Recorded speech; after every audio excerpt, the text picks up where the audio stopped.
People always think disaster starts with a loud bang.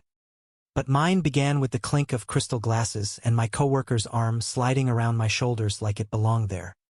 I didn't realize I was holding my breath until he leaned in. Close enough for my boss's wife to whisper in shock and for me to feel the heat of his breath against my ear. "Relax," Ethan murmured, his lips curving into a smile that could ruin lives. "You wanted them off your back, didn't you?" The problem was, I had never asked him to play my boyfriend. Not once. Yet here I was, standing in the middle of a glittering Manhattan townhouse, with 30 pairs of eyes turning toward us as if we just announced our engagement. Let me rewind. My name is Daniel Foster, 27, junior consultant at a prestigious firm that thrives on appearances and connections. Translation: my life is not my own, especially when it comes to company dinners like tonight. Every gathering is a test, every smile a calculation. And if you're single, like me, you're treated like some incomplete equation waiting to be solved. For months, I'd brushed off the not-so-subtle nudges about bringing a plus one. My boss's wife, elegant and merciless, had a hobby of playing matchmaker. She'd introduce me to her nieces, her friends' daughters, even the violinist from her yoga class. I thought I could survive another night of polite deflection. Then Ethan happened. Ethan Gray, my coworker, my rival, my problem. He's the kind of man people gravitate toward without realizing it. Tall, confident, and infuriatingly good at everything presentations. Small talk, even looking bored. We weren't exactly friends, but not enemies either. More like reluctant allies forced into the same foxhole. So why did he decide to wrap his arm around me tonight and declare, with the smoothest voice I've ever heard, "Actually, Daniel isn't single. He's with me." The room erupted with polite gasps and sharp whispers. And before I could protest, Ethan squeezed my shoulder just enough to keep me rooted. His fingers brushed the nape of my neck, an accidental touch. Maybe, but it felt like a spark jumping straight through my spine. I wanted to kill him. And maybe, just maybe, I wanted to kiss him. Dinner became a battlefield. My boss, Mr. Harrington, gave us both that calculating look. The one that said he was already reevaluating everything he thought he knew about me. His wife clapped her hands with delight, whispering how refreshing it was. Meanwhile, every other colleague stared as if we just set the tablecloth on fire.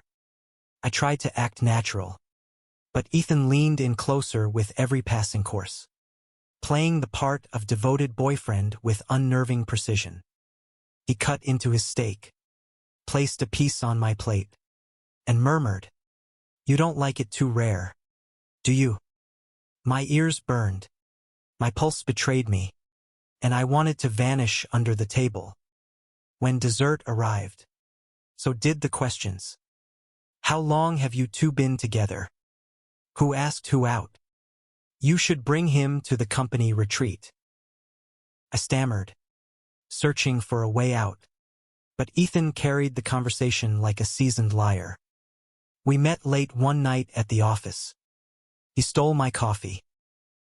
He smiled down at me like I was the only person in the world. I never got it back, but I got him instead.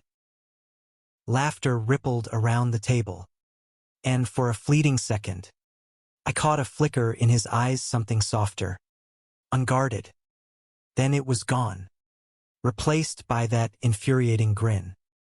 When the evening finally ended, I dragged him outside into the cool New York air. "What the hell was that?" I hissed. "You're welcome," he said smoothly, tugging at his tie. The streetlights cast sharp lines across his face, highlighting the hint of mischief in his smile. "I didn't ask you to save me," I snapped. "No, but you needed it," he shot back. Then his voice softened, almost imperceptibly. Besides, it's not like I hated it. The words hit harder than they should have. Because for all the chaos he'd caused, for all the panic still buzzing in my chest, there had been moments at that dinner when it didn't feel like pretending at all. And that terrified me more than anything. What I didn't know then was that Ethan's little performance wasn't just a prank or a whim. It was the first domino in a chain reaction that would turn my carefully controlled life upside down. Office rumors spread faster than wildfire. My boss suddenly saw us as some kind of power couple. And Ethan, well, he refused to drop the act. The next morning, when I walked into the office hoping to clarify the misunderstanding, Ethan was already leaning against my desk, grinning like the devil himself. "Morning, babe," he said loud enough for half the floor to hear. I glared, whispering through clenched teeth. "You're insane. And you're blushing," he replied, eyes glinting with something that wasn't entirely mockery. That was the moment I realized this wasn't going to end quickly or cleanly, because somewhere between his smirks and my protests, something real had started to slip through the cracks. It's funny how fast a lie can grow. One night, one impulsive claim, and suddenly my entire life was orbiting around a story I didn't write. Within a week, half the firm treated Ethan and me like the company's new golden couple. Invitations came in pairs. Whispers followed us down hallways. And the tension between us grew thick enough to choke on. I thought I could fight it. I told myself to ignore the way he lingered too close, the way his jokes softened only for me, the way he said my name like it mattered. But the truth has a cruel way of slipping out, especially when hearts are involved. The breaking point came during a client gala 2 weeks later. The ballroom glittered with chandeliers and champagne. But all I could focus on was Ethan's hand brushing mine as we posed for yet another couple photo. My chest ached with something I didn't want to name. When the speeches started, I slipped outside for air. The cold night hit me like a slap. But before I could steady myself, the door opened and Ethan followed. "You keep running from me," he said quietly, no trace of his usual smirk. I crossed my arms, fighting the shake in my voice. "Because this is insane. You turned my life into a circus. Ethan, everyone thinks we're. What if I want us to be?" He cut in, his voice sharp. Raw. I froze. His eyes, those infuriating green eyes, held nothing but truth. No performance. No playful mask. Just a man standing too close, asking for something terrifying. "You don't mean that," I whispered. "I do." He stepped closer, his hand brushing mine again, deliberate this time. "I meant it at that dinner when I said I didn't hate it. I've been pretending for years, Daniel. Pretending not to care, not to notice you. But when I saw them cornering you, treating you like you were incomplete just because you're single, I snapped. I wanted to show them you're already more than enough." My throat tightened. The city blurred behind him, lights smearing like watercolor. For the first time, I saw Ethan not as the rival, not as the reckless coworker, but as someone who had been holding back, afraid, just like me. I wanted to believe him. God, I wanted it so badly. But fear is stubborn. "This could ruin everything," I said, my voice breaking. "Our jobs, our reputation." He cupped my face before I could finish, his thumb brushing my cheek like it was the easiest thing in the world. "Then let it. Because I'm done pretending." And just like that, his lips were on mine. The kiss was nothing like I expected. It wasn't careful or calculated. It was desperate, messy, real. It felt like years of silence breaking all at once. I clutched his jacket, pulling him closer, tasting the truth he'd buried under sarcasm and smirks. For a moment, the world outside us didn't exist, only the fire between us. Dangerous and undeniable. When we finally pulled apart, I was shaking. "You're insane," I whispered, breathless. He grinned, softer than I'd ever seen. "Yeah, but you're stuck with me now." The fallout wasn't as catastrophic as I'd feared. Sure, the office buzzed with gossip, but Harrington only cared about results.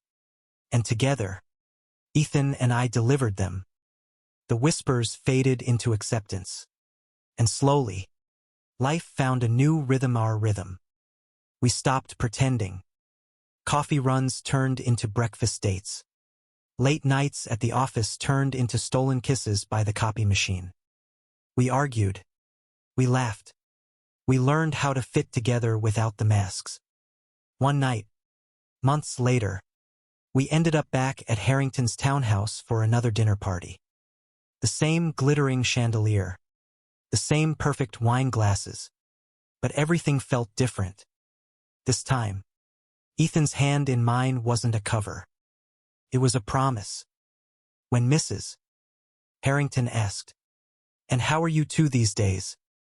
Ethan squeezed my hand under the table, his smile warm and unguarded. 'Better than ever,' he said. I met his eyes, and for once, I didn't feel the need to run or hide, because the chaos he caused that night had led me somewhere I never thought I'd get to be seen. Wanted. Loved. Looking back, maybe disaster really did start with a clink of glasses. But it ended with something far rarer: peace. The kind that comes from finally choosing honesty over fear. Ethan still drives me crazy. He still steals my coffee. Still teases me until I'm red in the face. But when the noise dies down and it's just the two of us, I know the truth. He's not pretending anymore. And neither am I. Thank you for listening.